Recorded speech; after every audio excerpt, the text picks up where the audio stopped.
अस्सलाम वालेकुम। Lecture 52 start करते हैं कैप 1 का जी। पिछले टेस्ट को देख लें। अभी वापस आ गए अपनी जगह पे। अच्छा, शोर ना मचाएं। क्या हो गया? क्या हो गया? गलत है। 48% पास हुए हैं आप लोग। मतलब खैर उनके भी कोई वो वाली परफॉर्मेंस होनी थी, लेकिन वो अराउंड कोई 60-70% उनका रिजल्ट आया है। आप लोग अपनी जगह पे वापस आ गए हैं एक टेस्ट के बाद। 60% हाइब्रिड 1, 60% है इनका रिजल्ट अच्छा है। हाइब्रिड 2 गर्ल्स 67% इनका भी। फिजिकल वाले माशाल्लाह से फिर वापस अपनी जगह पे आ चुके हैं। जवेरिया, अबू बकर, ताहा नईम और हमना अदनान, इन तीनों के लिए क्लैपिंग कर दें। ये तीनों टॉप कर दें बिल तरतीब। फर्स्ट सेकंड थर्ड था। हाइब्रिड 1 दिल फराज, हाथ खड़ा करें कोई हैं तो। उसामा मसूद, उसामा मसूद हाइब्रिड 1। उसामा मसूद नहीं है। मोहम्मद अब्दुल्ला, तीनों ही नहीं है। इन तीनों के लिए गायबाना क्लैपिंग कर दें। हाइब्रिड 2 में वर्दा, अक्सा, नासिर और निमरा, हाथ खड़ा करें जी। जी पूरा नाम मैंने ले लिया है। अच्छा, उनको पता है जी। इन तीनों के लिए भी क्लैपिंग कर दें।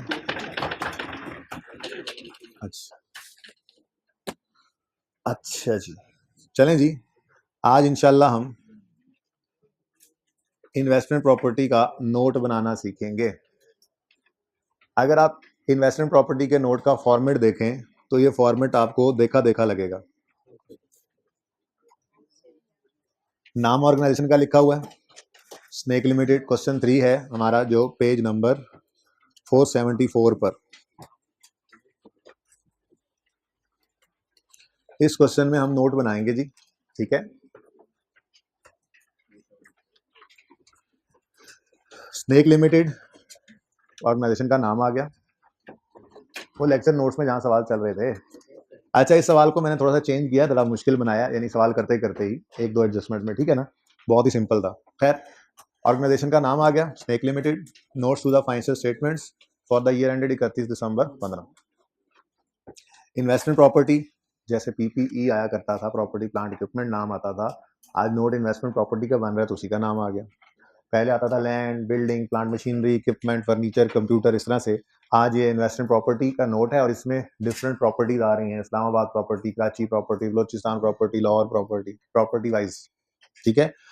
और हमने ये पढ़ा है कि इन्वेस्टमेंट प्रॉपर्टी इनिशियल रिकग्निशन 2 शराइत पर होती है, फिर इनिशियल मेजरमेंट एट कॉस्ट होती है, और सब्सिक्वेंट मेजरमेंट के लिए कॉस्ट मॉडल। और यार ये एक ऐसी और चलवा दें, कॉस्ट मॉडल और फेयर वैल्यू मॉडल। तो कॉस्ट मॉडल तक कोई फर्क नहीं था। कॉस्ट मॉडल मैंने कहा था 100% सेम है इसका, लाइक IAS 16, यानी cost less accumulate deduction less accumulate impairment loss if any.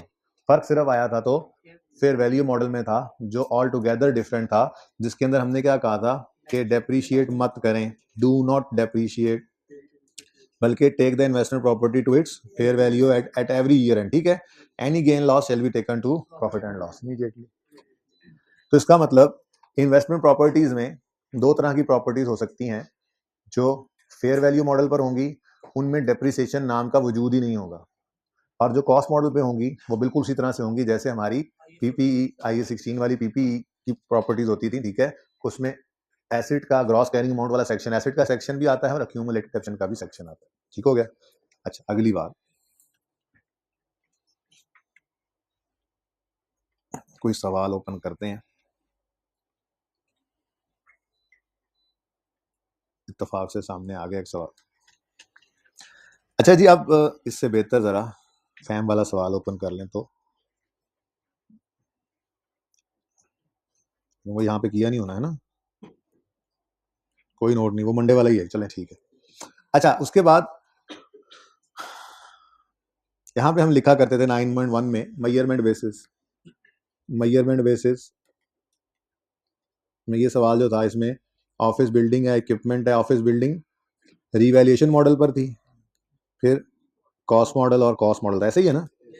अच्छा, उसके बाद फिर मेथड ऑफ डेप्रिसिएशन आता था और रेट या लाइफ आता था, ऐसे ही है। अच्छा, आप इधर अगर गौर फरमाएं तो पीपीई के नोट के अंदर ये होता था कि हमारी प्रॉपर्टी प्लांट इक्विपमेंट के डिफरेंट आइटम्स होते थे, 3 4 5 आइटम्स हैं, कोई एक रिवैल्यूएशन मॉडल पे भी हो सकता था और बाकी कॉस्ट मॉडल पे भी हो सकते थे, 2 रिवैल्यूएशन मॉडल, यानी कि क्लास वाइज हम लेकर चलते थे। क्लास वाइज लैंड को रख लो रिवैल्यूएशन मॉडल पे, चाहो तो बिल्डिंग को मत रखो, इक्विपमेंट को मत रखो। जरूरी ये चीज होती थी कि अगर लैंड को रिवैल्यूएशन मॉडल पे रखना है तो सारे लैंड जितने आपके पास पड़े हैं वो रिवैल्यूएशन मॉडल पे होंगे, पर ये नहीं कि एक लैंड रिवैल्यूएशन मॉडल पे दूसरा कॉस्ट मॉडल पे। ठीक है, समझ रहे हो बात? तो क्लास वाइज हम इनको या तो कॉस्ट मॉडल पे रख लेते थे या रिवैल्यूएशन। ये इजाजत नहीं होती थी कि आपने एक बिल्डिंग को रिवैल्यू कर लेना और बाकियों को नहीं करना, नहीं। अगर बिल्डिंग्स को रिवैल्यूएशन मॉडल पे, किसी एक बिल्डिंग को रिवैल्यूएशन मॉडल पे ले जाना है तो पूरी बिल्डिंग की क्लास को रिवैल्यूएशन मॉडल पे रखना पड़ेगा। यानी पीपीई के अंदर क्लास वाइज आप रिवैल्यूएशन या कॉस्ट मॉडल पर रखते थे, ऐसा ही है। चल, इन्वेस्टमेंट प्रॉपर्टी के अंदर, चूंकि इन्वेस्टमेंट प्रॉपर्टी खुद एक क्लास ही है, इसके अंदर आप प्रॉपर्टी वाइज आपके पास ऑप्शन नहीं है। आपके पास 2 ऑप्शंस मौजूद हैं, या आप फेयर वैल्यू मॉडल चूज करें या कॉस्ट मॉडल। अगर आप फेयर वैल्यू मॉडल चूज करते हैं तो फिर सारी प्रॉपर्टीज को फेयर वैल्यू मॉडल पर रखेंगे, जितनी भी आपके पास इन्वेस्टमेंट प्रॉपर्टीज होंगी। और अगर आप कॉस्ट मॉडल पर जाते हैं तो फिर सारी प्रॉपर्टीज को कॉस्ट मॉडल पर रखेंगे। ठीक है, सही है। अच्छा, अब ये है जनरल रूल, ये बात समझ आई? जनरल रूल क्या है? आपने अगर फेयर वैल्यू मॉडल चूज किया है इन्वेस्टमेंट प्रॉपर्टी के लिए एज अ पॉलिसी, तो सारी इन्वेस्टमेंट प्रॉपर्टीज को फेयर वैल्यू मॉडल पे आपने रखना है। ठीक हो गया? और अगर आपने कॉस्ट मॉडल चूज किया तो फिर सारी प्रॉपर्टीज को कॉस्ट मॉडल पे रखना। क्लियर होगी ये बात? लेकिन इस जनरल रूल की एक एक्सेप्शन है। वो एक्सेप्शन ये है कि कभी कभार ऐसा होता है कि किसी प्रॉपर्टी की फेयर वैल्यू डिटरमिन हो ही नहीं सकती। जैसे हमारे सवाल के अंदर बलोचिस्तान प्रॉपर्टी जो है, उसके बारे में वजह तो नहीं बताई, लेकिन सिर्फ ये बोल दिया उन्होंने कि इसकी फेयर वैल्यू डिटर्मिनेबल है ही नहीं। मे भी अभी वो दूर दराज इलाके में हो, वहां उस जैसी कोई और बिल्डिंग्स बनी ना हो, कोई एक्टिव मार्केट वहां पे हो ना, 100 वजूहत हो सकती हैं, बस जो भी वजह है बहरहाल डिटर्मिन हो ही नहीं सकती फेयर वैल्यू। ठीक है, अब जनरल रूल क्या है? अगर आपने फेयर वैल्यू मॉडल सेलेक्ट किया हुआ है, आखिरी रो में हंसने वाले भाई, अगर आपने फेयर वैल्यू मॉडल चूज किया हुआ है तो सारी प्रॉपर्टीज पर फेयर वैल्यू मॉडल लगाना है। लेकिन स्टैंडर्ड ने फिर यहाँ पे इजाजत दे दी कि अगर किसी एक प्रॉपर्टी की फेयर वैल्यू डिटरमिन नहीं हो सकती, मिसाल के तौर पे, तो ऐसी प्रॉपर्टी को सिर्फ आप कॉस्ट मॉडल पे रख लें, लेकिन साथ आप वजह भी बता दें। अपने यूजर को बताएं कि बलोचिस्तान प्रॉपर्टी जो है उसकी फेयर डिटर्मिनेबल नहीं है, क्यों नहीं है वजह, सवाल में लिखी हो तो लिख दे, नहीं लिखी हो तो ना लिखे। और फिर थोड़ा एडिशनल डिस्क्लोजर दे दो कि जी इसकी रेंज इतनी है फेयर वैल्यू की, लेकिन मजबूरन हम इसको फेयर वैल्यू पर नहीं रख सकते, इसलिए इसको किस पे रखा हुआ हमने, कॉस्ट। बाकी सारी प्रॉपर्टीज को फेयर वैल्यू मॉडल पे रखें, उस एक को फिर एक्सेप्शनल केस को आप कॉस्ट मॉडल पे रख सकते हैं। जनरल रूल ये नहीं है। जनरल रूल ये है कि अगर फेयर वैल्यू मॉडल है तो सब पे फेयर वैल्यू, अगर कॉस्ट मॉडल है तो सब पे। हाँ, फेयर वैल्यू मॉडल में ये एक्सेप्शन है कि किसी की फेयर वैल्यू डिटर्मिनेबल ही ना हो तो उस एक अकेली को कॉस्ट मॉडल पे रख लेना, बाकियों को फेयर वैल्यू पे ही रखना, इसकी इजाजत स्टैंडर्ड ने दे। ठीक है, ये बात समझ आ गई? अच्छा, अब अगर नोट की बात करें तो पहले मैं बात करता हूं, अगर कॉस्ट मॉडल यूज हो रहा हो तो वही ओपनिंग, एडिशन, डिस्पोजल, क्लोजिंग। फिर डेप्शन में ओपनिंग, डेप्शन, डिस्पोजल की डेप्शन और क्लोजिंग। ठीक है, जो एडिशनल चीज यहां पर आती है वो आपने ये देखी थी कि अगर फेयर वैल्यू मॉडल हो तो फिर ये एंट्री हुआ करती है, investment property debit fair value gain credit, या fair value loss debit investment property credit. तो इन्वेस्टमेंट प्रॉपर्टी का बढ़ना या कम होना फेयर वैल्यू एडजस्टमेंट की वजह से ये भी होता है। तो एक यहाँ पर रो जो पहले आपने नहीं पढ़ रखी वो ऐड होगी। ठीक है, यहाँ पे आप लिख दिया करेंगे fair value adjustment. Fair value adjustment लिखने से फायदा ये होगा कि गेन है तो प्लस, लॉस है तो माइनस, जैसे रिवैल्यूएशन में करते थे। ठीक है, और एक और चीज जो यहाँ पर आपको देखने में मिला करेगी वो होगी ट्रांसफर, वो होगी ट्रांसफर। लेकिन ये ट्रांसफर कोई अक्यूमुलेटेड डेप्शन वाला ट्रांसफर नहीं है, ये ट्रांसफर है transfer into profit and ये इन्वेस्टमेंट प्रॉपर्टी, या transfer out of investment property. क्या मतलब आपने पहले एक इन्वेस्टमेंट प्रॉपर्टी यानी किराए पे एक प्रॉपर्टी चढ़ाई हुई थी, आपको खुद के बिजनेस के लिए यूज करना पड़ गई। देखें, मैंने आपको यहां पर बताया था कि अगर आपने प्रॉपर्टी को फॉर सेलिंग पर्पज रखा हुआ है तो वो क्या है, इन्वेंट्री। अगर आपने प्रॉपर्टी को फॉर बिजनेस यूज रखा हुआ है, अपने बिजनेस इस्तेमाल करते हैं तो पीपीई। और अगर आपने इस प्रॉपर्टी को फॉर रेंटल या कैपिटल ऑप्शन या बोथ के लिए रखा हुआ है तो इन्वेस्टमेंट प्रॉपर्टी। अब ये यूज बदलते भी तो हैं। जैसे मिसाल के तौर पे आपने एक प्रॉपर्टी को किराए पे चढ़ाया हुआ था, वो इन्वेस्टमेंट प्रॉपर्टी थी, आपके अपने इस्तेमाल के अंदर लाने के लिए जरूरत पड़ी आपको, तो आपने उसका यूज बदल लिया। अब यूज बदल गया तो फिर आपको एक ट्रांसफर की एंट्री करना पड़ेगी, रिक्लासिफिकेशन करनी पड़ेगी। आपके पास पहले एक चीज इन्वेस्टमेंट प्रॉपर्टी थी, अब वो यूज बदलने की वजह से पीपीई हो गई, तो आप एंट्री करो PPE debit investment property credit. ऐसे ही आपके अपने यूज में एक बिल्डिंग थी, जरूरत ना रही, आपने उसको किराए पे चढ़ा दिया, अब इसका यूज बदल गया। जब यूज बदल गया तो फिर क्या है, आपके अपने इस्तेमाल में थी, IS16 पीपीई थी, जरूरत ना रही, इजाफी लगी, किराए पे चढ़ा दी, तो investment property debit PPE credit transfer हो गई। तो ट्रांसफर इन भी हो सकती है, ट्रांसफर आउट भी हो सकती है। इन्वेंट्री से इन्वेस्टमेंट प्रॉपर्टी में आ सकता है, इन्वेस्टमेंट प्रॉपर्टी से इन्वेंट्री में भी जा सकता है, कोई भी आपका लैंड बिल्डिंग, ठीक है। IS16 से इन्वेस्टमेंट प्रॉपर्टी में आ सकता है, इन्वेस्टमेंट प्रॉपर्टी से IS16 में जा सकता है, तो ट्रांसफर भी हो सकती हैं। यहाँ पर एक ही एडिशनल चीज है, तो ये ट्रांसफर इन या आउट आपको नजर आया करेगा। बाकी सारा नोट आपके सामने है, इस फॉर्मेट में कोई मसला है तो बताएं। बिल्कुल सेम, बस ये ध्यान में रखना है, अगर कॉस्ट मॉडल होगा तो ये सेक्शन एक्टिवेट होगा, और अगर फेयर वैल्यू मॉडल है तो पहली बात ही हमने ये कही थी, डू नॉट डेप्रिशिएट। तो अगर फेयर वैल्यू मॉडल है तो फिर अक्यूमुलेटेड एप्शन वाला सेक्शन तो एक्टिव ही नहीं होगा, ये खाली हो, ठीक है। सिर्फ फेयर वैल्यू गेन लॉस आया करेगा, जो फेयर वैल्यू एडजस्टमेंट के नाम से हमने वहां पर लिख भी दिया हुआ है। ओके, सही है बच्चों, इसको जरा बड़ा बड़ा करके लिख दूं मैं।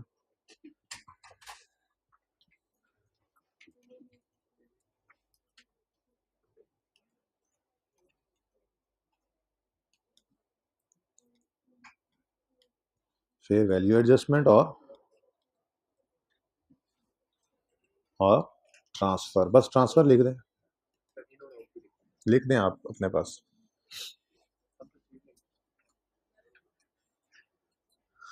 ठीक है जी, चल अब इस फॉर्मेट को लेकर चलते हैं और वन बाय वन हम प्रॉपर्टीज को लेकर चलते हैं। सबसे पहले मैंने बलोचिस्तान प्रॉपर्टी करवा दी। बलोचिस्तान प्रॉपर्टी हमारे सवाल के अंदर ऐसी थी जिसमें फेयर वैल्यू डिटर्मिनेबल नहीं थी, तो कॉस्ट मॉडल पे रखना था, तो फिर डेप्रीशिएट भी करना था, ठीक है।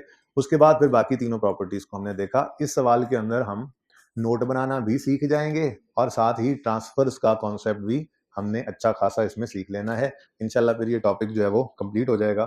फिर कल का दिन कोई छोटी मोटी चीज डिस्कशन वाली हुई तो हुई, वरना नया टॉपिक जो भी कोई शुरू करना होगा वो इंशाल्लाह उसकी बुनियाद डाल देंगे, ठीक है। ओके, चल रिक्वायरमेंट पढ़ें जी। Requirement, show the investment property note in Snake limited financial statements for the year ended 31 December 15। तो नोट बनाना है, वो हम ऑलरेडी फॉर्मेट बना रहे हैं, ठीक है। अब वन बाय वन चलते हैं। सबसे पहले पॉइंट नंबर 2 में पढ़ा रहा हूँ।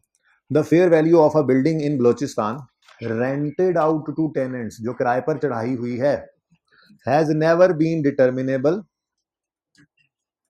And this building was completed on यकम January 12 at a cost of 50 lakh.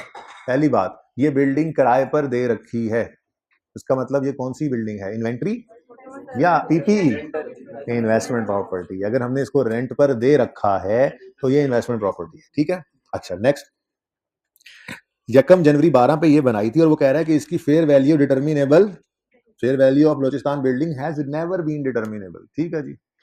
वैसे पॉइंट नंबर 6 पढ़ें जरा, पॉइंट नंबर 6 को वैसे पढ़ें जरा। पॉइंट 6 में कहता है snake limited applies fair value model to its investment properties and cost model to its PPE. तो फेयर वैल्यू मॉडल लगाते हैं ये, लेकिन अब बलोचिस्तान प्रॉपर्टी की फेयर वैल्यू का डिटर्मिनेबल ही नहीं है, तो बाकी सब प्रॉपर्टी से फेयर वैल्यू लगाएंगे। ये इसी को थोड़ा इसकी ना ऊपर करवा दें। अच्छा जी, तो बाकी सब प्रॉपर्टीज पे हम इन्वेस्टमेंट प्रॉपर्टी ये फेयर वैल्यू मॉडल लगाएंगे, लेकिन बलोचिस्तान प्रॉपर्टी की फेयर वैल्यू निकल ही नहीं सकती, इस वजह से इसको कॉस्ट मॉडल पे रखें, ठीक है।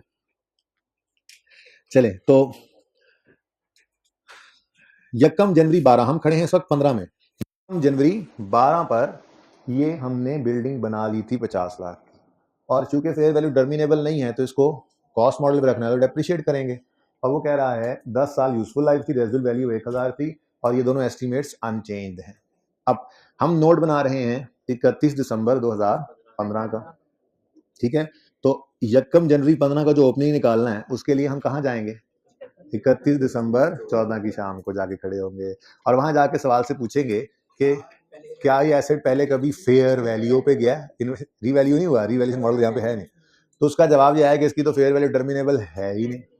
इसका मतलब फिर 31 दिसंबर 14 पर बलूचिस्तान बिल्डिंग की कॉस्ट पड़ी होगी एसेट अकाउंट के अंदर, ठीक है, सही है। और वो कॉस्ट कितनी है, 5000, सामने आपके 5000 1000 में कर लेते हैं सवाल, ठीक है। ये देखें कॉस्ट पर, कॉस्ट कितनी है जी, फेयर वैल्यू डिटर्मिनेबल नहीं है, और ये बिल्डिंग हमने यकम जनवरी 12 पे बनाई थी eight a cost of 50 lakh.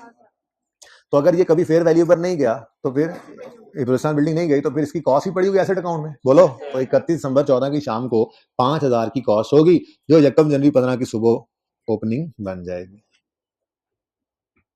ठीक हो गया जी। अब अगर ये फेयर वैल्यू मॉडल पर नहीं है बल्कि कॉस्ट मॉडल पर है तो फिर इसको डेप्रिशिएट करेंगे। सवाल ने कहा लाइफ है इसकी 10 साल और रेजुअल वैल्यू है इसकी 1000। सवाल खामोश है तो स्ट्रेट लाइन मेथड लगाएंगे, बोलो स्ट्रेट लाइन मेथड। और लाइफ कितनी यूज करनी है, 10 साल। अब खरीदा या बनाया किस दिन था हमने इसको, यकम जनवरी 12 पे, जगा दो इसको, यकम जनवरी 12 पे। और इस वक्त हम खड़े हैं 31 दिसंबर 14 पर। तो 31 दिसंबर 14 तक की क्यूमुलेटिव निकालनी है तो 5000 cost minus 1000 residual value divided by 10। ये कितना आता है, ये कितना आता है 400। ये 401 साल की डेप्रिसिएशन है। अब 12, 31 दिसंबर 12, 31 दिसंबर 13 और 31 दिसंबर 14 कितने साल, तो इंटू 3 किया तो 1200 आ गया जी टोटल। तो 31 दिसंबर 14 की शाम को अगर 1200 डेप्रिशिएट हुई है तो यकम जनवरी 15 की सुबह यही ओपनिंग बन जाएगा, ठीक है। तो इसके साथ आप वर्किंग का रेफरेंस दे देंगे, ठीक है। उसके बाद आप इस एडजस्टमेंट को दोबारा देख लें, कोई और चीज रह तो नहीं गई इसमें। Balochistan building fair value determine नहीं हो सकती, कॉस्ट 5 मिलियन है, यकम जनवरी 12 पे है, लाइफ 10 साल है, रेजर्व वैल्यू 1000 है, बोथ एस्टिमेट अनचेंज है, बस एडजस्टमेंट खत्म। इसका मतलब कोई एडिशन नहीं है, कोई डिस्पोजल नहीं है, ट्रांसफर वगैरह नहीं है, यहीं पे पड़ी थी, यहीं पे पड़ी हुई है, ठीक है। और फेयर वैल्यू उसकी डिटर्मिन हो ही नहीं सकती, तभी तो कॉस्ट मॉडल पे चल रहे हैं, तो फेयर वैल्यू एडजस्टमेंट भी कोई नहीं है इसकी, और कहीं से ट्रांसफर इन आउट भी नहीं हुआ, तो ये 5000 का 5000 ही पड़ा है, ठीक है। और डेप्रिसिएशन तो होगी, वो इसीलिए मैंने 400 अलग निकाली थी यहाँ पर। एक साल की डेप्रिसिएशन 400 है, तो हमारे 15 वाले साल की डेप्रिसिएशन कितनी हो गई, 400। डिस्पोजल कोई नहीं है, ये 1600 हो गया, और 5000 में से 1600 माइनस किया तो 3400 बुक वैल्यू आ गई। और ये सारा हमारा बलूचिस्तान प्रॉपर्टी वाला नोट पूरा हुआ। लेकिन एक एडिशनल चीज, अब क्योंकि जनरल रूल क्या है कि अगर एक प्रॉपर्टी को फेयर वैल्यू मॉडल पे रखना है, मतलब अगर फेयर वैल्यू मॉडल आपने चूज किया है तो फिर सारी प्रॉपर्टीज पर फेयर वैल्यू मॉडल लगाना है। अब ये जनरल रूल से जो है ना हम हट गए हैं, एक्सेप्शन आई है कि बलूचिस्तान प्रॉपर्टी कॉस्ट मॉडल पे। हालांकि वो कह रहा था कि स्नेक हर प्रॉपर्टी इन्वेस्टमेंट प्रॉपर्टी को फेयर वैल्यू मॉडल पे रखते हैं, फिर इन्वेस्टमेंट प्रॉपर्टीज के लिए फेयर वैल्यू मॉडल यूज करते हैं। तो हमने क्या किया, हमने कॉस्ट मॉडल यूज किया बलूचिस्तान, एक्सेप्शन आ गई। तो स्टैंडर्ड कहता है अगर ऐसी एक्सेप्शन आए, ये कल डिस्क्लोजर्स पढ़ेंगे, फिर ये डिस्क्लोजर मैं सिखा रहा हूँ, कल पढ़ा दूंगा, ठीक है। तो स्टैंडर्ड ये कहता है कि अगर कोई प्रॉपर्टी आप कॉस्ट मॉडल पे रखें जबकि वैसे आप फेयर वैल्यू मॉडल यूज कर रहे हो, तो फिर उसकी वजह सिर्फ यही हो सकती है कि उसकी फेयर वैल्यू डिटर्मिनेबल नहीं थी। तो उसकी वजह बताएं कि फेयर वैल्यू क्यों डिटर्मिनेबल नहीं है, आप बताएं जी। प्रॉपर्टी कौन सी है, को थोड़ा सा उसकी नेचर बताएं। मुझे बलूचिस्तान प्रॉपर्टी है, फेयर वैल्यू डिटर्मिनेबल क्यों नहीं है, वजह यहाँ नहीं लिखी हुई, सवाल में लिखी होगी तो लिख देंगे। जहाँ सवाल में लिखा होता है कि fair value of Balochistan property has never been determinable because there is no active market existing there, ठीक है, या it is situated in far away area where there are no other building. कोई ऐसी वजह उसने लिखी हुई है जो आप भी लिख दें, नहीं लिखी हुई तो सिर्फ इतनी सी बात लिख देंगे। तो ये लिखना है हमने, बताना है उनको 9.2 के fair value of Balochistan property has never been, अगली बार ना मैं वजह भी डाल दूंगा कोई, has never been determinable due to absence of active market. ऐसी बस कोई वजह ऐसी मैंने बना ली, अभी ये मैं डाल देता हूँ सवाल में जाकर, ठीक है। चलो ये भी डालते हैं, सवाल में थोड़ी सी और चेंज करें, पिछली क्लास में नहीं की थी। The fair value of building in Balochistan has never been determinable due to absence of active market, ठीक है। ऐसी बस वजह लिख दी, कोई ना होती तो बस इतना लिख देते, हैज नेवर बीन डिटर्मिनेबल, ठीक है। अगली बात भी लिखनी है। फिर स्टैंडर्ड कहता है ठीक है, फेयर वैल्यू डिटर्मिनेबल नहीं है क्योंकि एक्टिव मार्केट नहीं है, लेकिन कोई अंदाजा लगाओ, कोई रेंज तो हो जी, तकरीबन इतनी होगी। मतलब स्टैंडर्ड कहता है कोई रेंज, हमने कहा यार ये 40 लाख से 60 लाख के दरमियान कोई वेरी करेगी। स्टैंडर्ड ने कहा बस ठीक है, ये रेंज लिख दो। अब क्योंकि 40 से 60 के दरमियान है तो उसकी काउंटिंग तो नहीं ना हो सकती क्या हम उसको फेयर वैल्यू कह रहे हैं। तो एक अंदाजा है, एक ब्रैकेट है, एक रेंज है, उस रेंज के अंदर इतनी फेयर वैल्यू है। 40 से 60 कुछ भी हो सकती है जी, पक्का नहीं पता। तो स्टैंडर्ड कहता है बस ठीक है। एक तो आपने बताया प्रॉपर्टी कौन सी है, फेयर वैल्यू टर्मिनेबल क्यों नहीं है, और तीसरा रेंज ऑफ फेयर वैल्यू जो हो सकती है अंदाजा। अब सवाल में गिवन होगी तो लिख देंगे, नहीं होगी तो नहीं लिखेंगे, लेकिन मैं लिख रहा हूं, ठीक है। आगे आगे आपने क्या लिखा, the fair value may range, may के साथ ही लिखेंगे ना, पता तो पक्का तो पता नहीं है, ठीक है। मे रेंज फ्रॉम रुपीज इतने टू इतने रिस्पेक्टिवली, वो कुछ भी हो सकता है, मैंने वैसे ही बोल दिया 40 से 60 लाख, तो वो लिखा हो सवाल में, आप भी लिख दें।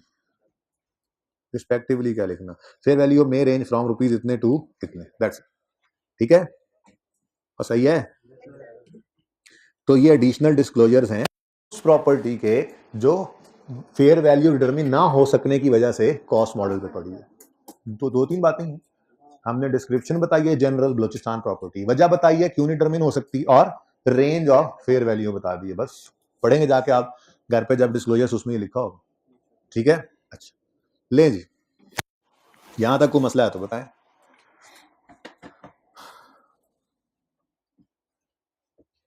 चलें जी आगे। अच्छा, उसके बाद जी अब बाकी तीनों प्रॉपर्टीज में हमने ट्रांसफर को देखना है, ट्रांसफर इन और आउट देखेंगे। तो जो एक उसूली बात है वो याद रख लीजिए हमेशा के लिए कि ट्रांसफर इन हो चाहे आउट हो, आपने पहले प्रॉपर्टी को उसकी फेयर वैल्यू पे लेके जाना है, फिर ट्रांसफर करना है। ये एक जनरल उसूल ज़हन में रख लें। उसके बाद फिर देखते हैं कि मुमकिनात क्या क्या हो सकती हैं। ट्रांसफर इनटू इन्वेस्टमेंट प्रॉपर्टी करना हो या transfer out of investment property करना हो, आपने हमेशा बोलो फेयर वैल्यू पर पहले लाना है। कोई गेन लॉस है तो प्रॉफिट एंड लॉस में ले जाना, और फिर यानी कि फेयर वैल्यू पर लाकर फिर प्रॉपर्टी को ट्रांसफर करना है, इन चाहे आउट। अब अगर तो सुने, अगर तो ट्रांसफर हो इन्वेस्टमेंट प्रॉपर्टी से, लेट से IAS 16 में PPE कह लो या IAS 2 की इन्वेंट्री कह लो, तो फिर तो इतना मसला नहीं है। मसला क्यों नहीं है जी, मसला क्यों नहीं है, क्योंकि इन्वेस्टमेंट प्रॉपर्टी के स्टैंडर्ड के पास फेयर वैल्यू मॉडल मौजूद है। तो अगर उसने PPE को कोई प्रॉपर्टी देनी हो तो पहले ट्रांसफर के दिन उसको फेयर वैल्यू पे लाएगा और फिर उसको भेज देगा PPE में। इन्वेंट्री को कोई चीज भेजनी है तो पहले फेयर वैल्यू पर उठाकर ट्रांसफर के दिन लाएगा IAS 40, ठीक है, और उसके बाद फिर उसको ट्रांसफर कर देगा। और जिस दिन ट्रांसफर करेगा इन स्टैंडर्ड्स में, तो ये स्टैंडर्ड, ये उन स्टैंडर्ड्स की डीम्ड कॉस्ट बन जाएगी, यानी उनके लिए फिर यही कॉस्ट होगी जो फेयर वैल्यू पर लाकर इन्होंने ट्रांसफर किया, ठीक है। तो सही है। अच्छा, मसला थोड़ा सा आता है जब PPE से कोई चीज ट्रांसफर होती है इन्वेस्टमेंट प्रॉपर्टी में। मसला वो भी इतना कोई नहीं है बच्चों, IAS 16 वाले PPE के पास भी फेयर वैल्यू मॉडल मौजूद है जिसका नाम था रीवैल्यूएशन मॉडल। तो फिर IAS 16 भी फेयर वैल्यू पर पहले अपने पास रहते हुए फेयर वैल्यू पर उसको लाएगा और फिर ट्रांसफर कर देगा इन्वेस्टमेंट प्रॉपर्टी पे। यहाँ पे भी मसला कोई नहीं है, लेकिन एक नमाना ऐसा है जिसका नाम इन्वेंट्री है। ये बेचारा, ये नमाना, अगर इसने कोई प्रॉपर्टी ट्रांसफर इन करनी है, यानी कि इन्वेस्टमेंट प्रॉपर्टी को देनी है, तो ये बेचारा क्या करेगा, इसके पास तो कोई फेयर वैल्यू मॉडल है ही नहीं, इसके पास तो कोई फेयर वैल्यू मॉडल है ही नहीं। तो ये क्या करे, लोअर ऑफ कॉस्ट और NRV में नहीं, हाँ मतलब जो उसके पास कॉस्ट पड़ी होगी वो उसको दे देगा, क्योंकि इसने रखना है लोअर ऑफ कॉस्ट और NRV पे बैलेंस शीट डेट पर। इसके पास और कोई मॉडल नहीं है कि कहे कि जी मैं फेयर वैल्यू पे लाकर दे दूंगा। तो ये क्या करेगा, ये सिंपली इन्वेस्टमेंट प्रॉपर्टी के हवाले प्रॉपर्टी कर देगा और वो IAS 40 इन्वेस्टमेंट प्रॉपर्टी कहेगा या तू टेंशन ना ले, अब तेरे पास पहले है ही कुछ नहीं, अब तू क्या कर सकता है, तू प्रॉपर्टी दे दे मुझे और मैं खुद इसको आज फेयर वैल्यू पर ले आऊंगा, ठीक है। तो जिस दिन प्रॉपर्टी फिर ये इन्वेस्टमेंट प्रॉपर्टी लेगा उससे, उस दिन खुद फेयर वैल्यू पर ले आएगा। तो ये सबसे मुश्किल सिचुएशन सिर्फ यही बनती है जब इन्वेंट्री से हमारी प्रॉपर्टी इन्वेस्टमेंट प्रॉपर्टी में, वरना तो बाकी आसान है। सबसे ज्यादा आसान जब आपने इन्वेस्टमेंट प्रॉपर्टी से ट्रांसफर आउट करना है किसी चीज को, तो फेयर वैल्यू मॉडल इसके पास मौजूद है। पहले फेयर वैल्यू पर लाएगा, गेन लॉस प्रॉफिट लॉस में रिकॉर्ड करेगा और प्रॉपर्टी अगले के वाले कर देगा। तो उसकी एंट्री बनेगी, अगर पीपीई में गया तो एंट्री बनेगी investment property credit, PPE debit, हो गया ट्रांसफर। और किस में? फेयर वैल्यू पर, जो कि पीपीई के लिए डीम्ड कॉस्ट बन जाएगी, PPE debit investment property credit. ऐसे ही इन्वेंट्री में ट्रांसफर किया तो पहले इसने लाकर फेयर वैल्यू पर रिकॉर्ड किया गेन लॉस, अब इन्वेस्टमेंट प्रॉपर्टी आ गई फेयर वैल्यू पर, अब उसने इन्वेंट्री के हवाले किया तो एंट्री बन गई inventory debit investment property credit, और जो फेयर वैल्यू थी वही ट्रांसफर की अमाउंट है, वही इन्वेंट्रीज के लिए डीम्ड कॉस्ट बन जाएगी। बात समझ रहे हो ना? तो ट्रांसफर जो है उनमें जो बेसिक रूल है वो ज़हन में रखना है, प्रॉपर्टी को फेयर वैल्यू पे लाकर ट्रांसफर करना है। ठीक है, सही है, चलो अच्छा जी। अब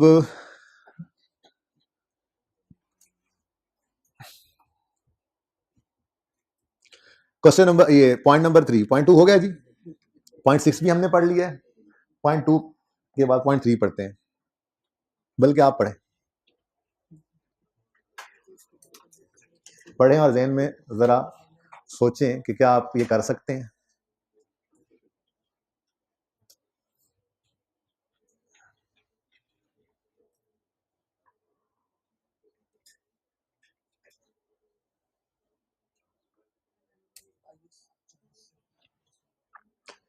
ऑन 30 सितंबर 15 हमारे साल में Snake Limited evicted the tenants from a building in Karachi and moved its head office into the building instead. किराएदारों से उस बिल्डिंग को खाली करवा लिया, मतलब पहले वो इन्वेस्टमेंट प्रॉपर्टी थी, किराएदारों से खाली करवा के अपना हेड ऑफिस उधर मूव कर लिया, मतलब अब प्रॉपर्टी प्लांट इक्विपमेंट है।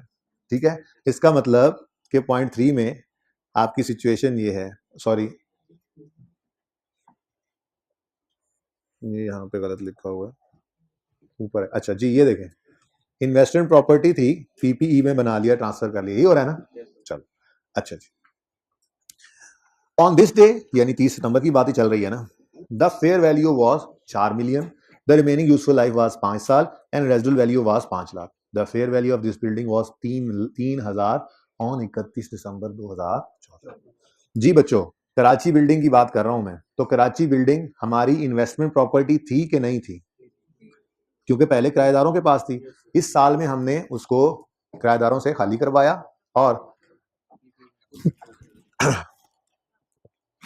खुद इस्तेमाल करना शुरू कर दिया, तो पहले उसको हमने लेकर आना है फेयर वैल्यू पर, उसके बाद फिर ट्रांसफर कर देना है, ऐसा ही है। तो ओपनिंग डेट पर ये इन्वेस्टमेंट प्रॉपर्टी थी, सही है। और इन्वेस्टमेंट प्रॉपर्टीज के लिए आईएस, ये स्नेक वाले आईएस 40 में इन्वेस्टमेंट प्रॉपर्टीज के लिए फेयर वैल्यू मॉडल यूज करते हैं। इसका मतलब ये पिछले साल 31 दिसंबर 14 पर फेयर वैल्यू पर पड़ी होगी, तो इसका मतलब पिछले साल 31 दिसंबर 14 की फेयर वैल्यू हुई, इस साल 1 जनवरी 15 की ओपनिंग फेयर वैल्यू बनेगी, बोलो। और 31 दिसंबर 14 की फेयर वैल्यू जो है वो 3000 अवेलेबल है सवाल में, ऐसा ही है, ये बात समझ आई है? तो 31 दिसंबर 14 की फेयर वैल्यू 1 जनवरी 15 की फेयर वैल्यू बनेगी 4000, ये ओपनिंग 4000 यहाँ पर आया 3, अच्छा सॉरी 3000, ठीक है। ये 1 जनवरी 15 पर 3000 रुपए कहां से आए, कैसे आए, ये समझ में नहीं आते तो मुझसे पूछ लें जी, फिर सुन लें, फिर भी सुन लें। Fair value model investment properties पे लगाते हैं। कराची वाली प्रॉपर्टी किराए पर थी, इस साल में हमने उसको खाली कराया है, तो इसका मतलब पिछले साल के एंड पे और इस साल के शुरू में ये इन्वेस्टमेंट प्रॉपर्टी थी, और इन्वेस्टमेंट प्रॉपर्टी को हम फेयर वैल्यू मॉडल पे रखते हैं, अनलेस के बलोचिस्तान जैसी हो, उसकी वैल्यू टर्मिनेबल ना हो, लेकिन इसकी फेयर वैल्यू बता रहे हैं वो 31 दिसंबर 2014 पर इसकी फेयर वैल्यू 3000 रुपए थी, यानी पिछले साल के एंड पे ये 3000 पर पड़ी होगी, तो इस साल के पहले दिन भी 3000 ही इसकी फेयर वैल्यू होनी है, ठीक है। और ये फेयर वैल्यू मॉडल है, इसका मॉडल कौन सा है जी? फेयर वैल्यू, ठीक है। तो ओपनिंग डेट पर फेयर वैल्यू आ रही थी, उसके बाद ये 1 जनवरी 15 से किराए पर ही रही और 30 सितंबर 15 पर किराएदारों से खाली कराकर उसे खुद यूज करना शुरू कर दिया। अब इस दिन इसको ट्रांसफर करना है, लेकिन पहले इस दिन की फेयर वैल्यू पे इसको लाना है, और इस दिन की फेयर वैल्यू सवाल ने बताई है 4000 रुपए।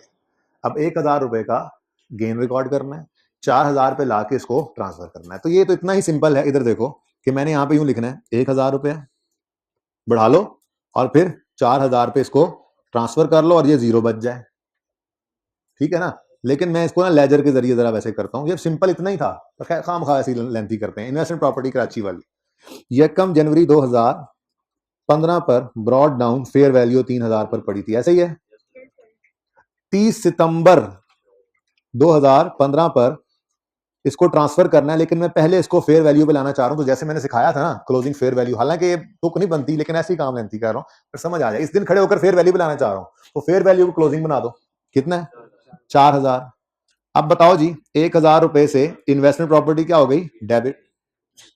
और फेयर वैल्यू गेन जो प्रॉफिट एंड लॉस में जाना है, बैलेंसिंग फिगर हमने निकाल ली।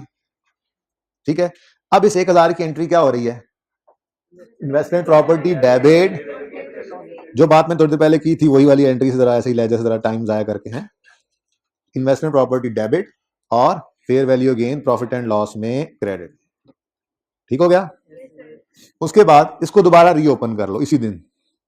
ये खाम खाना एक बीच में स्टे डाली, हालांकि कोई जरूरत नहीं थी, मैं डायरेक्ट भी करके भी बताता हूं। आप 30/9/15 पे फिर ब्रॉड डाउन कर दो 4000, और इसी दिन इसको ट्रांसफर कर दो IAS 16 में। तो इन्वेस्टमेंट प्रॉपर्टी क्रेडिट करो और property plant and equipment debit करो 30/9/15 पर, और क्लोजिंग डेट पर, क्लोजिंग जिस दिन कुछ भी, इसी दिन ये क्या हो गया? नील हो गया।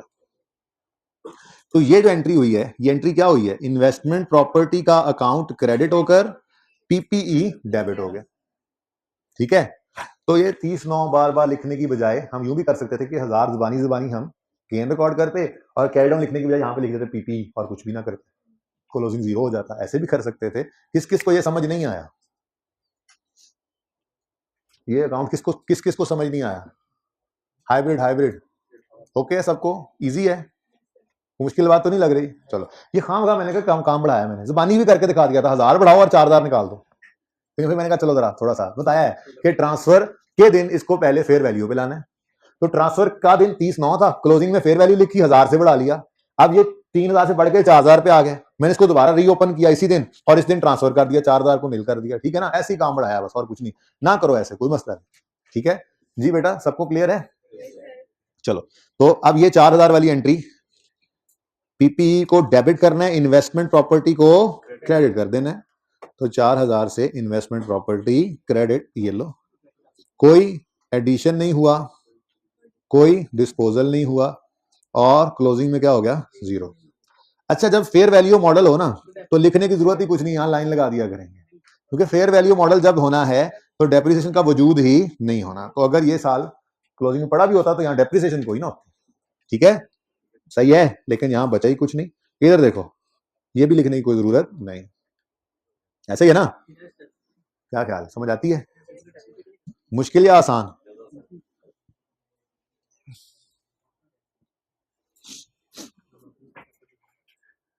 यहां तक को मसला? चलें आगे, चलो फिर।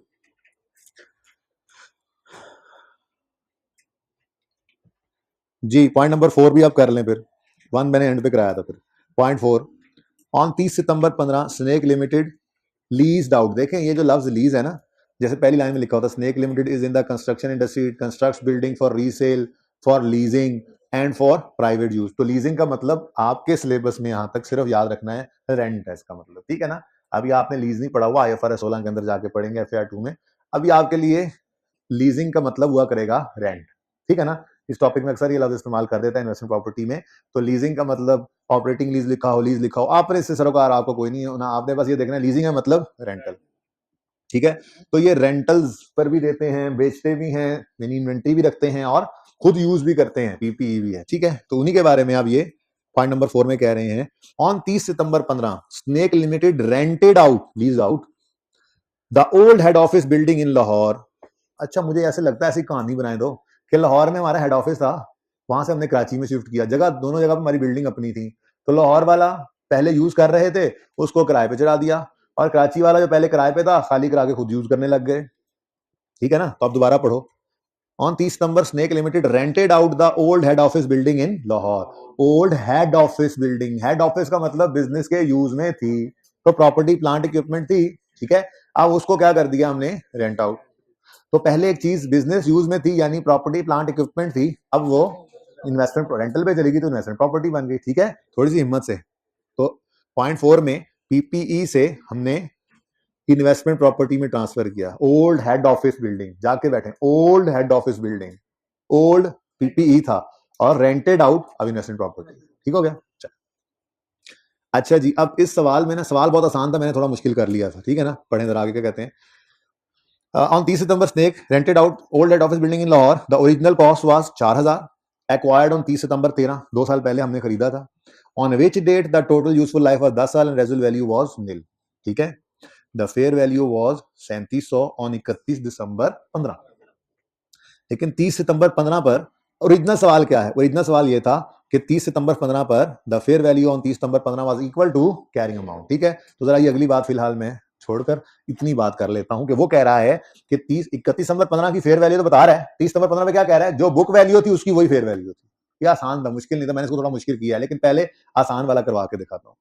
ये देखें जी, 30/9/13 पर 4000 की खरीदी थी, बोलो, ये लिखा हुआ है, और 30/9/15 तक जंप कर सकता हूं, बोलो। तो हमने यहाँ पे लिखा आके जी 4000, रेजुअल वैल्यू निल है, डिवाइडेड बाय 10, ये 1 साल की डेप्शन इनटू 2 कितना बना? 800, और बुक वैल्यू कितनी आ गई? 3200। इधर देखें बच्चों, अभी तक वो ये कह रहा था कि बस ये 3200 जो है, बस यही इसकी फेयर वैल्यू, बुक वैल्यू यही फेयर वैल्यू है, इस पे ट्रांसफर कर दो। तो हम यहाँ से 3200 माइनस करते, हम एंट्री करते, ये इन्वेस्टमेंट प्रॉपर्टी बना है, सही है ना, पीपीई से निकलना है, तो investment property debit, PPE credit 3200। ठीक है, सुकून हो गया। ये 3200 जाके हमने लिखना था यहां लाहौर प्रॉपर्टी में, कोई ओपनिंग नहीं है जी, एडिशन कोई नहीं हुआ। हाँ, ये ना कहना एडिशन हो गया है, बल्कि ट्रांसफर इन हुआ है। ये लो 3200, और ये रेंट पे उसने कहा था, सुनो ये भी नहीं नोट करना भाई, ये नहीं नोट करना, ये गलत है, अभी मैंने सवाल बदल दिया है, तुम साथ साथ नोट कर लो जी, जोर लगाया हुआ तुमने। ठीक है, the fair value was 3700 on 31 December 15। ये 3700 क्या है? 3115 की फेयर वैल्यू। तो फिर यहां पर मैंने लिखना था आकर कि जी 500 से इसको बढ़ाओ, और ये चली गई है 3700 पे। आसान तो इतना सही था बस, और यहां पे कुछ भी नहीं होना था। और ठीक है, लेकिन मैंने थोड़ा सा इसमें ना ट्विस्ट डाला। ठीक है, ये सवाल जो पुराना सवाल, असल सवाल था वो यही था, 3200 बुक वैल्यू है और 3200 ही इसकी फेयर वैल्यू, तो हमने उस दिन ट्रांसफर कर दिया। ठीक है ना, लेकिन ऐसे तो मजा नहीं ना आता, तो मैंने फिर सवाल में थोड़ा सा चेंज लाया। पिछली क्लास में मैंने यहाँ पे कहा कि इसको यूं कर लो कि the fair value on 30 September 15 was 3500, 3.5 million. ठीक है ना, बुक वैल्यू के बजाय 300 ज्यादा कर दी। ठीक है ना, अब क्योंकि ये इस वक्त फेयर वैल्यू, क्योंकि ये इस वक्त पीपीई में पड़ी है, तो आइए 16 वाला रीवैल्यूएशन मॉडल लगा के इसको पहले 3500 पे ले जाएंगे और फिर 3500 पे इसको ट्रांसफर करेंगे। अब बात समझ आई? वो इतनी सादा सी बात, मजा ही नहीं आता उसमें, असल तो फिर इस तरह से होना चाहिए। ठीक है ना, तो ये काम हमने यहां पर नहीं किया जी।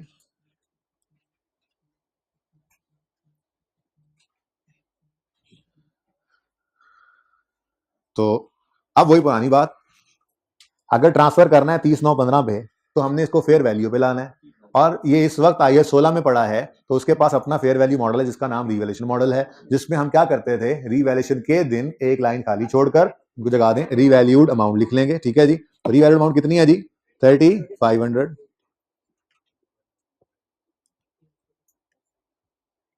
और 300 रुपए का सरप्लस आ गया, रीवैल्यूएशन सरप्लस में नजर आ रहा है। ठीक है जी, अब ये एंट्री हुई है पीपीई डेबिट, इन्वेस्टमेंट प्रॉपर्टी भी नहीं आया, PPE debit revaluation surplus credit, done हो गया। अब ये फेयर वैल्यू पे आ चुका है, अब इसको ट्रांसफर करो इन्वेस्टमेंट प्रॉपर्टी में, तो इसकी एंट्री बनेगी पीपीई क्रेडिट और इन्वेस्टमेंट प्रॉपर्टी डेबिट। ऐसे कर लो, लेजर बना दिया, जबरदस्ती काम बढ़ाया ताकि हर चीज आपको पिक्चर बिल्कुल क्लियर हो जाए, वरना जरूरत कोई नहीं थी, आप डायरेक्ट भी कर सकते थे जुबानी जुबानी। ठीक है, अब ये एंट्री नजर आ रही है, ये investment property debit PPE credit, investment property debit PPE credit. यहां पे आपने लिख दिया आके प्रॉपर्टी प्लांट इक्विपमेंट, यानी ये कैश लेकर नहीं खरीदा हमने, ये ट्रांसफर इन हुआ है 30/9/15 पे फ्रॉम इन्वेस्टमेंट प्रॉपर्टी। समझ आइए जी, यहां पे क्या बच गया? 0। उसकी तरफ आता हूं भाई, ये इसके नीचे तो नहीं ना 0 लिखा मैंने, इसके नीचे लिखा। ठीक है जी, यहां तक को मसला। अब अगली चीज है जी, ये 300 रुपया ICAP ने जो आज आपको सवाल होमवर्क में देना है, आईकैप ने उस सवाल के अंदर क्या किया, आईकैप ने उस सवाल के अंदर वो जो पुरानी लाइफ चल रही थी उससे रिमेनिंग लाइफ निकाली इस तरह के सवाल में, और इंक्रीमेंटल डेप्रिसिएशन की एंट्री की। जबकि हम लोगों की राय ये थी सीनियर्स के मशवरे साथ कि जब ये एसेट यहाँ नहीं बचा तो इंक्रीमेंटल डेप्रिसिएशन का तो सवाल ही पैदा नहीं होता, तो ये पड़ा रहे सरप्लस, जब एक्चुअल में बिकेगा सारा उठा के उस दिन रिटेंड अर्निंग में फेंक देंगे। तो ये भी एक क्वेश्चन है जो मैं ईमेल तैयार कर रहा हूँ, उसमें 3-4 चीजें इकट्ठी करके मैं भेजूंगा ताकि एक ही बार जवाब आए। तो आईकैप ने अपने सोल्यूशन के अंदर इसको काम किया हुआ था, लेकिन मैंने अपने सोल्यूशन के अंदर भी उसको काम नहीं किया और आपसे डिस्कस भी कर लिया। उनसे पूछ लेंगे, अगर वो इस बात पे मान गए, मुत्तफिक हो गए कि हम ठीक कह रहे हैं, तो फिर हम यही रखेंगे, नहीं तो फिर वो माई बाप में कह देंगे तो फिर उनकी बात मान लेंगे। ठीक है, खैर फिलहाल तो आपको ये बता रहा हूँ कि ये 300 पड़ा रहेगा, ये 300 पड़ा रहेगा, अनलेस के प्रॉपर्टी एक्चुअल में बिक जाए तो ये सारे का सारा उठा के आप ट्रांसफर कर देंगे कहां पे। ठीक है, चल अच्छा जी, अब ये क्या किया हमने, ये जरा ज्यादा मजे का हो गया सवाल, मतलब 3200 के ऊपर ही बस ट्रांसफर हो जाना था, कहानी खत्म हो जानी थी। ठीक है, अब ये हमने IS 16 में रहते हुए इसको रिवैल्यू किया, अब ट्रांसफर कर लिया। अब ये इन्वेस्टमेंट प्रॉपर्टी में आ चुका है, इसकी एंट्री इन्वेस्टमेंट प्रॉपर्टी डेबिट 3500 से, ये इन्वेस्टमेंट प्रॉपर्टी ट्रांसफर इन है तो पॉजिटिव आएगा, इन्वेस्टमेंट प्रॉपर्टी डेबिट, वो लेजर बना तो हुआ है, वैसे ही आपको समझाने के लिए बनाया ना, पॉजिटिव आ गया 3500। ठीक हो गया, डन। अब आएगा ईयर एंड, और इन्वेस्टमेंट प्रॉपर्टीज के लिए सांप क्या इस्तेमाल करता है, फेयर वैल्यू मॉडल, और हमने जाकर देखा तो ये ऊपर वाली फेयर वैल्यू, ये the fair value was 3700 on 31 December 15, ये तो मैंने 30 सितंबर 15 की लिखी थी ना 3500। ठीक है, तो जरा बढ़ गई फेयर वैल्यू, और यहाँ पे तो फिर आसान हमने सीखा हुआ है, 31 दिसंबर 15 पर कैरी डाउन फेयर वैल्यू लिख लेंगे 3700 और 200 का फेयर वैल्यू गेन है प्रॉफिट एंड लॉस में जो जाता है, और हमने यहाँ पर बैलेंसिंग निकाल लिया, तो 200 रुपए का फेयर वैल्यू गेन एंट्री होती है इन्वेस्टमेंट प्रॉपर्टी डेबिट, तभी तो पॉजिटिव, और fair value gain profit and loss में क्रेडिट, और ये आ गया 3700। यही तो कह रहे हैं कि 3700 फेयर वैल्यू, तो 3700 पे आना चाहिए था ना, 31 दिसंबर 2015 पे आ रहा है, डेप्शन का तो कोई नाम निशान कोई नहीं, और ये 3700 मॉडल है फेयर वैल्यू, तो इसलिए आगे कुछ भी नहीं। हाउ इज इट गोइंग,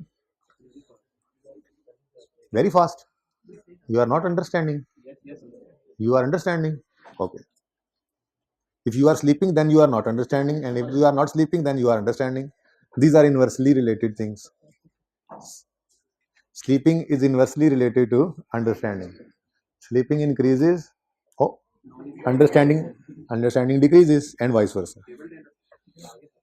अच्छा, मैं तो आप बीमार में मनते पता ही कोई नहीं,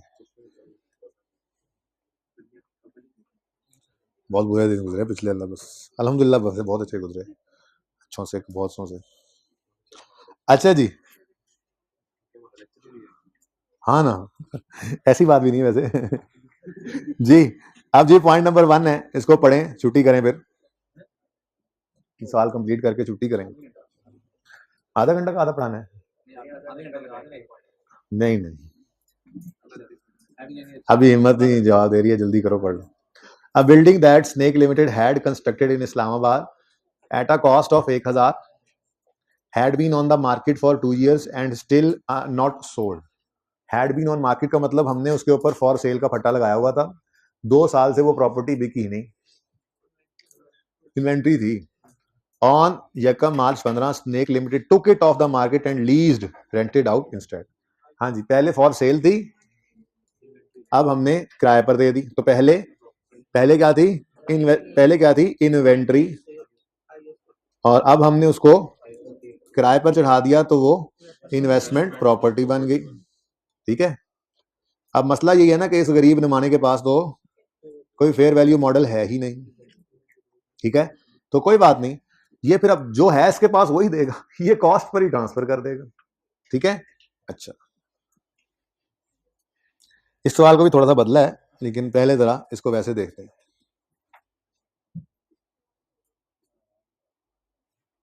अच्छा, अब ऑन यकम मार्च 15 snake limited took it of the market and lease out it instead. ठीक है, इट वाज लीज्ड ऑन यकम मार्च 15, it's fair value was 1500 on 31 December 15 and rupees 1000 on 31 दिसंबर 14।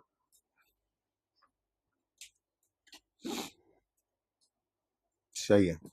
ये तो आसान इसलिए है कि यकम मार्च 15 पर हम इसको कॉस्ट को ले आएंगे और इसी को फिर ईयर एंड की फेयर वैल्यू से कंपेयर कर लेंगे। मैंने इसको जरा सा चेंज किया था पिछले सवाल में, पिछली क्लास में, ठीक है। वो ये किया कि 1000 को कॉस्ट ही रहने दिया और मैंने यहाँ पर कहा कि जी इसको 1100 कर लें, इसलिए सामने आपके कर रहा हूँ ताकि आप भी चेंज कर सके ना, ठीक है। ये क्या हो गया जी 1100 और ये 31 दिसंबर की बजाय यकम मार्च कर दिया,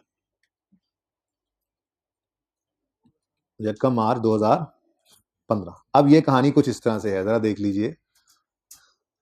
कॉस्ट है बिल्डिंग की जो हमने बनाई थी ये 1000 यानी 10 लाख और यकम मार्च 15 की फेयर वैल्यू है 1100 और 31 दिसंबर 15 की फेयर वैल्यू है 1500। सवाल बदल दिया मैंने, ठीक है। दो चेंज लाए सवाल के अंदर, एक यहाँ पर चेंज किया, थोड़ा ट्विस्ट डाला, एक यहाँ पर भी ट्विस्ट डाल दिया, ठीक है। चलें जी, अब मसला ये है कि ये जो करीब निमाना इन्वेंट्री है इसने तो आपको 1000 वाली कॉस्ट पे आपके हवाले प्रॉपर्टी कर देनी है, ठीक है। तो इसके पास तो ऐसी कोई चीज है नहीं ना बच्चों कि जिस पे ये इसको फेयर वैल्यू पे ला सके। तो 1000 की कॉस्ट ही इसके पास पड़ी थी, अनलेस उसको एनआरबी बता दे कि इसके अलावा है। तो कॉस्ट 1000 के ऊपर ये इन्वेस्टमेंट प्रॉपर्टी में आ जाएगी। प्रॉपर्टी ट्रांसफर कहां से कहां हो रही है, देखो इन्वेंट्री से इन्वेस्टमेंट प्रॉपर्टी। एंट्री क्या बनेगी, investment property debit inventory credit, ठीक है। इन्वेस्टमेंट प्रॉपर्टी डेबिट 1000 से और इन्वेंट्री क्रेडिट किस दिन आ गई जी ये चीज, यकम मार्च 2000, यही था ना। लेकिन देखो यकम मार्च 15 पे ये कॉस्ट पर ही आ रही है, उसकी वजह क्या है, वजह क्या है, इन्वेंट्री कहां से फेयर वैल्यू पे लाया, उसके पास तो कोई मॉडल ही नहीं है फेयर वैल्यू का, ठीक है ना। तो उसने ये हवाले कर दी। अब IS 40 इन्वेस्टमेंट प्रॉपर्टी क्या कहेगा, लाओ जी आज इसको मैं खुद फेयर वैल्यू पर ले आता हूं। तो यकम मार्च 15 पर, यकम मार्च इंसान बन जा, यकम मार्च 15 पर ये फेयर वैल्यू कैरी डाउन लिख दूं मैं, इजाजत है, इससे परेशान तो नहीं होते। ये कैरी डाउन में लिख देता हूं, ये कैरी डाउन लिखने का मतलब है कि इसको फेयर वैल्यू पे उठाकर लाना है। तो जरा यहां क्लोज कर देते हैं 1 मिनट के लिए, ठीक है ना। तो यकम मार्च 15 पर फेयर वैल्यू कितनी है जी, 1000 नहीं है 1100 है भाई। तो ये 1100 रुपया लिखा यहां पर, तो इसी दिन 100 रुपए का फेयर वैल्यू गेन आ गया जो प्रॉफिट एंड लॉस में हम रिकॉर्ड करेंगे। ये बैलेंसिंग हमने निकाला, ठीक हो गया ना। ये 1000 की एंट्री क्या पड़ गई, देखो इधर देखो, पहले ये एंट्री देखो, इन्वेस्टमेंट प्रॉपर्टी का अकाउंट हुआ डेबिट 1000 से, इन्वेंट्री क्रेडिट, इसका मतलब इधर तो 1000 ही आएगा ट्रांसफर इन, ऐसे ही है ना। ये 1000 आ गया क्योंकि उस बेचारे के पास तो कुछ था ही नहीं जिससे वो फेयर वैल्यू पर लाता। अब इसी दिन खड़े होकर, अच्छा चाहो ना तो एक ही बार एंड वाले से ही कंपेयर कर लो। तो 1000 और 1500 का कंपैरिजन 500 बनना है, 500 गेन एक बार भी रिकॉर्ड हो सकता है, लेकिन मैं फिलहाल चलो अलग अलग कर रहा हूं, ठीक है ना। तो 1000 रुपए का हमने 100 रुपए का हमने ये गेन रिकॉर्ड किया, इसकी एंट्री ये हुई पड़ी है। फिर ये इन्वेस्टमेंट प्रॉपर्टी डेबिट और fair value gain profit and loss में क्रेडिट। इन्वेस्टमेंट प्रॉपर्टी 100 से क्या हो गई डेबिट, और ये डेबिट होकर कितने पे पहुंच गई 1100। अब ये यकम मार्च 2015 की फेयर वैल्यू है और इससे कहानी आगे शुरू होनी है, ठीक है ना। तो इसको मैं दोबारा यहां पर रीओपन कर लूं, इजाजत है। तो ये ऐसे ही बस मैं काम बढ़ाता हूं, ये बीच में ना करते हैं, सिर्फ 100 लिख लेते, क्लोजिंग ना लिखते, यहाँ पर ओपनिंग दोबारा ना लिखते। तो ये 1000 आता जमा 100 आता और क्लोजिंग डेट पर 1500 आता, तो 400 मजीद ऐड हो जाता, तो टोटल 500 का सरप्लस आता है, ठीक है ना। बहरहाल तोड़ के कर रहे हैं। और ये यकम मार्च 15 की फेयर वैल्यू थी और सवाल ने क्या बताया, 31 दिसंबर 15 पे फेयर वैल्यू कितनी है 1500, ठीक हो गया। तो फिर क्लोजिंग डेट पर हमने 31 दिसंबर 15 पर क्लोजिंग फिर फेयर वैल्यू लिख लें ताकि गेन लॉस निकाल सकें। बोलें जी कितना 1500 और 400 रुपए का फिर गेन आ गया। लॉस भी आ सकता था इस दिन, पहले गेन आया था आज लॉस आ जाता, हो सकता था। अगली बार सवाल को ऐसे बदल दूंगा, फिलहाल तो 400 रुपए का फिर गेन आ गया। इसकी एंट्री फिर वही इन्वेस्टमेंट प्रॉपर्टी डेबिट और fair value gain profit and loss में क्रेडिट। तो टोटल गेन कितना रिकॉर्ड हो गया। तो यही मैं कह रहा था कि आप 1000 ऊपर वाला लिख कर ना यहाँ यकम मार्च पे 31 दिसंबर 15 पे यहाँ 1500 भी लिख कर ना, टोटल 400 गेन यहाँ पे इकट्ठा भी आ सकता था, कोई गलती नहीं है। हमें कौन सा उसने कहा है कि लेजर बनाओ 500 का, ठीक है ना। तो जरूरी नहीं, तो सिर्फ आपको बताया है कि एक उसूल है कि जिस दिन ट्रांसफर करो उस दिन फेयर वैल्यू पे लाओ। तो अगर इन्वेंट्री से कोई चीज आई है तो पहले कॉस्ट पे आ जाएगी, फिर उसी दिन फेयर वैल्यू पर लाके फिर अगली कहानी करो। तो सिर्फ इसलिए मैंने यहाँ पे स्टेप लगा दिया, वरना तो आप जबान नहीं करते ये काम। कहते 1000 पे आया है, 1500 पे चला गया, क्लोजिंग डेट पे 1500 होना है, 500 का गेन रिकॉर्ड कर लेते हैं। ठीक है, तो ये 100 नहीं बल्कि 100 जमा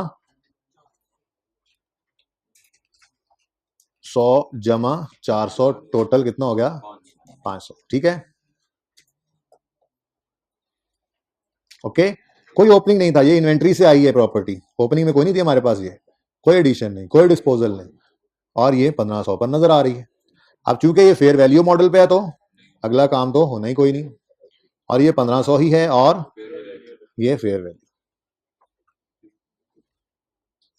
बाकी भी कुछ लिखने की जरूरत नहीं।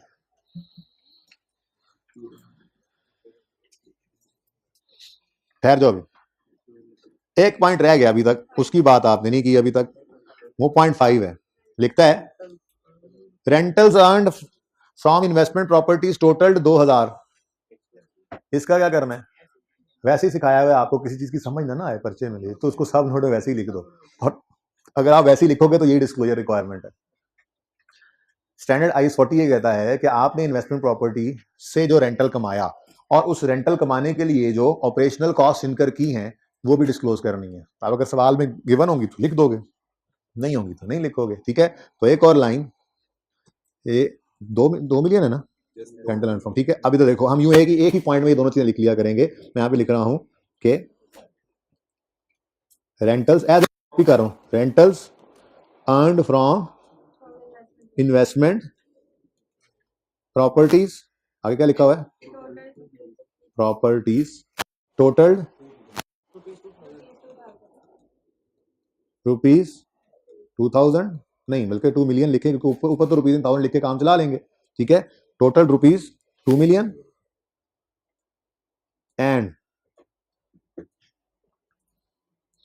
कॉस्ट, ऑपरेशनल कॉस्ट भी लिख सकते हो, incurred cost incurred in earning these rentals amounted to rupees कितने, लिख देते हो होता तो। ठीक है, ये सवाल खत्म हो गया। इन्ना लिल्लाह, ऐसे कर लेते हैं, वर्किंग हेडिंग शेडिंग जरा उड़ा लेते हैं और फिर कोशिश करते हैं जरा बेहतर हो जाए। ओ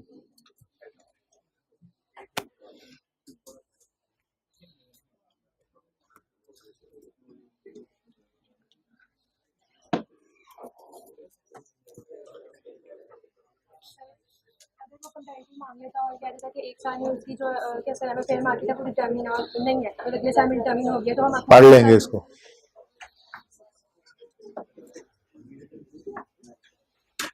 क्वेश्चन ये था कि अगर एक साल में बलोचिस्तान प्रॉपर्टी की फेयर वैल्यू टर्मिनेबल नहीं थी, लेकिन आगे चलकर हो जाती है, अगले साल में वहां पे एक्टिव मार्केट हो जाती है, ग्वादर में आबादी शुरू हो जाती है, मार्केट आ जाती है, फेयर वैल्यू टर्मिन हो सकती है, तो क्या करेंगे, तो ये पढ़ा दूंगा।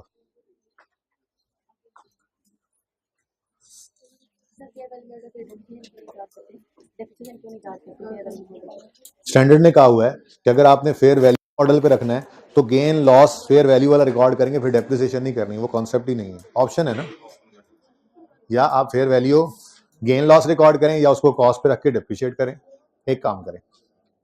ठीक है,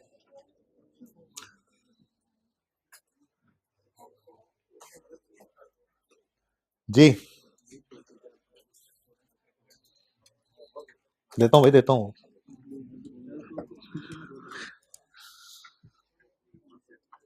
पेज नंबर 316 पे आए, पेज 316 पे क्वेश्चन नंबर 1 देखें। ये 6 नंबर का एक सवाल आया था, IS 40 के पीपीई, IS 40 के इन्वेस्टमेंट प्रॉपर्टी और IS 16 के पीपीई में कोई डिफरेंसेस बताओ। तो ऐसे सवाल ये अभी रिसेंट ही आया, 1-2 टाइम्स पहले, ये अभी स्टैंडर्ड में ही है, अभी हम पढ़ तो लिया तुमने, जरूरत है नहीं, जरूरत है, स्टैंडर्ड पूरा तो खोलना पड़ेगा, 4 चीजें आपको वैसे ही पता है, बस वो लिखो, तो फेवर को फेवर की तरह इस्तेमाल करें ना। अब एक स्टैंडर्ड है, उसको पूरे खंगालने के बाद 4 बातें पता लगती हैं, वो आपको बताई हुई हैं, तो बस वही लिखो ना, मसला क्या। ठीक है जी, IS 16 में आए जी, IS 16 में आए, पेज नंबर 80 पे आए, पेज नंबर 80 पे आए। क्वेश्चन नंबर 13 है दस्तगील लिमिटेड, पेज 80 क्वेश्चन 13। इसमें जी बेटा बोलो क्या नाम बोला, सही बोला शायद जा रहे तो तुम लोग इतने ना कसम से। 20 मार्क्स का ये सवाल आया था 2020 में, 20 नंबर का, जिसमें गवर्नमेंट ग्रांट भी है, जिसमें इन्वेस्टमेंट प्रॉपर्टी भी है और जिसमें IAS 16 भी है। ठीक है, ये सवाल आपका आज का होमवर्क है। तो जो सवाल जैसे रहे हुए हैं आहिस्ता आहिस्ता हम करते जा रहे हैं, आप गौर फरमाएं। तो कहानी तो यहाँ शुरू हुई थी, शेर दिल सवाल किया था, फिर SQL तो कर लिया था पहले ही, अकमल ब्रदर हो गया था, पियानो हो गया था, मंडे लिमिटेड फिर हमने एक दिन कर लिया, आज दस्तगील पे पहुंच गए हैं, हड़प्पा रहता है। इसके अलावा ये सवाल भी आप होमवर्क में करें जी। ये दो उधर वाला अलग से पड़ा हुआ, यहाँ मुकम्मल है।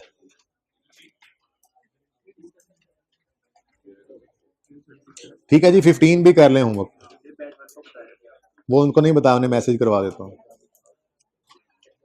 तो होमवर्क जो है वो, होमवर्क जो हुआ वो पास पेपर दस्तगील वाला कौन सा 13,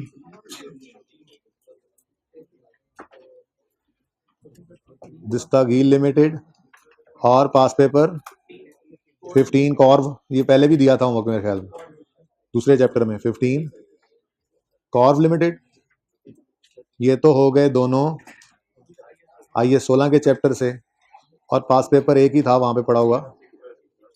ठीक है, और IAS 40 में से ये 3 सवाल आपके होमवर्क में हैं। जिंदगी रही तो कल होगी मुलाकात। अल्लाह हाफिज़, अस्सलाम वालेकुम।